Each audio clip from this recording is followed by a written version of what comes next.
Welcome back to Scrapbooking in Belize. My name is Dawn, and as you can see, your view is a little different. Today I have an actual table now. Sitting at a table minus the board I used to have on my lap. So now I do have, my art corner has changed quite somewhat. And today we'll be looking at something a little different. It's kind of a little review of some of the art supplies that I normally used.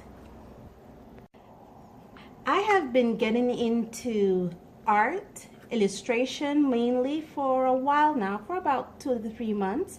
And the main reason I got into illustration is because one of my favorite YouTuber, Christina Wagner, I believe that's how you pronounce her last name, is an illustrator and card maker, and she also shows how you can use art to enhance your scrapbooking and card making skills. They teach you a lot about color, texture, dimensions, and it's just a fun thing to do. And also I'll try to see how I could get into calligraphy. Christina is a calligraphist. I'm not sure if that's how you say it, but she's one and I admire her. So I'm just trying to see how I could up my card making game. So let's start this review, and I'm going to start off with my markers. Hi guys, I think first I need to talk to you guys about my sketchbook. I have looked all over the country of Belize for a sketchbook that can handle my medias that I use, which include water-based markers, alcohol-based markers. I also use coloring pencils, and I use watercolor. And I wanted a sketchbook that can handle all those mediums, and I looked all over Belize for it. If it's out there in Belize, I just couldn't find it. So what I did is I made this sketchbook, and as you can see, it says mixed media. And I did a little doodle on the front to kind of illustrate some of the medias that I will be using in this sketchbook, including my alcohol-based markers, my watercolor, my coloring pencils, and fine liners. How I made this sketchbook is I went to my local stationery store, and they sell this, which is a watercolor pad. It's from Paycon. It has 12 sheets, and they're roughly 11 by 14 sheets.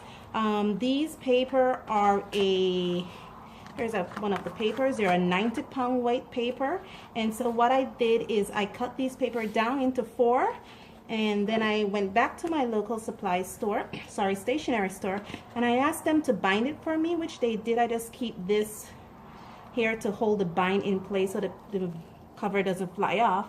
And I cut the back of the watercolor pad to make the covering page for my little sketchbook, and there we go.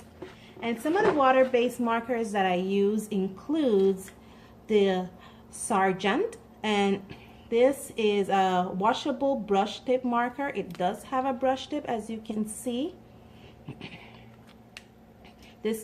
This I bought at my local stationery store here in Belize, and it comes 12 per pack. I also have the Milan, as you can see. Yeah, I hope you can see the name. Let me see if I could find a yellow in the Milan. I keep my markers in these little a light color, so you can see the brush tip a little better. Yeah, here's a pink, and as you can see that it does have a brush tip, and this comes 10 per pack. And this is also a water-based marker. Other water-based markers that I have is the Staedtler water-based marker, and this has a fine tip. But when I did my review of this, I'll show you, it's kind of tricky. I also have this one. This is the Bazic washable color pen, and it also comes with a fine tip. These are all found here in Belize at my local stationery store. And I also have there's a pointer, but I'm looking for a yellow, so a light color so you can see it better. This is not it. Here's the pointer watercolor pen.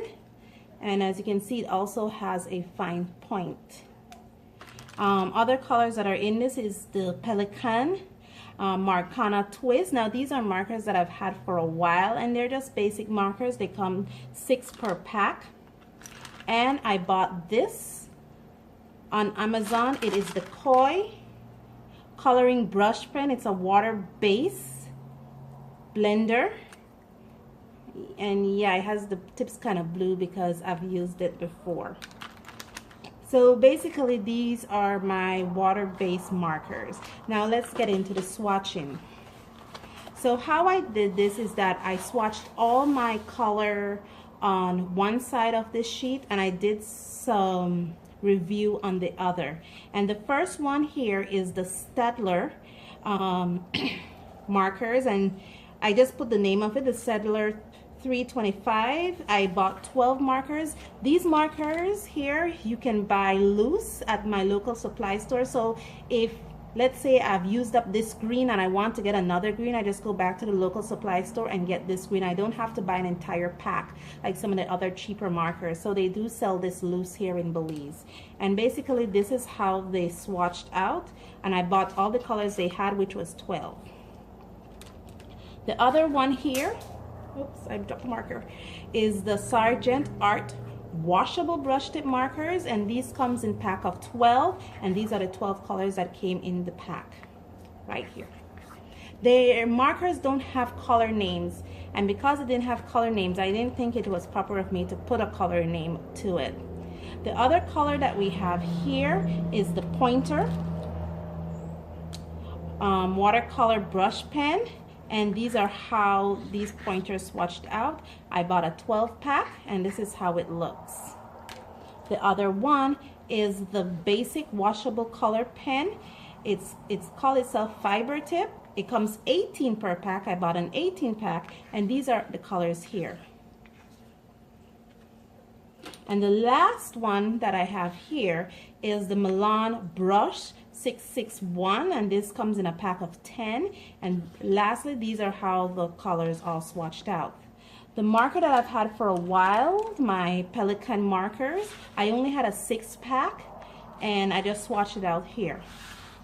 The next thing I did is I did some kind of calligraphy, because I did say that I want to get into that and I want to see how the markers write, and these are how they write. I try to use the same color for all the markers, and this is the Pelican, this is the Staedtler, this is the Sargent, this is the Pointer, this is the Bazic, and this is the Milan. More tests on the other side. So now we're getting into blendability tests, we're getting into the gradient tests, we're getting into how it works with colorless blenders. And because the pointer is a watercolor, I want to see how it looks as a watercolor wash. And I did some solubility tests because these are supposed to all be water-based markers. So I wanted to see if I can bleed them. So let me bring the phone a little closer so you can see what I'm talking about. So here at the blendability test, you can see that they don't really blend well together. Primarily the Pelican, the Staedtler, they don't really blend well together, and we don't get much of a color change with these colors. They basically just sit on top, as you can see.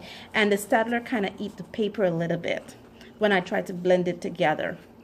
And then we have here, we have the gradient, and as you can see on the gradient side, I'll try to move from one gradient into the other without making it look like it was stopped. And as you can see clearly how each marker behaves. I use my Koi watercolor with these, and as you can, colorless blender, sorry, my colorless blender from Koi with these, and how they react to it. And there's not much difference with it. It just got on the colorless blender, and I try to take the color off so it doesn't corrupt the colorless blender too much. So before I get into these watercolor swatches, I'm going to go here to the solubility test, as you can see. And basically this is how the Pelican performed. And as you can see, the Pelican is a water-based marker, and it does bleed a little bit. You could pull some colors. I tried mixing the color to see if I could have pulled any color out while it was mixing, and that's how it performed. The Sargent, as you can see, also a water-based marker, but you couldn't pull out a lot of color. You also look at the Pointer, and the Pointer performs well when it's mixed with water and when I pulled out water. The Staedtler, I couldn't pull out any color, or it didn't bleed as much. The Milan didn't bleed as much either, even though it's supposed to be a water-based marker. And the Bazic, who also said it's a water-based marker, didn't bleed as much.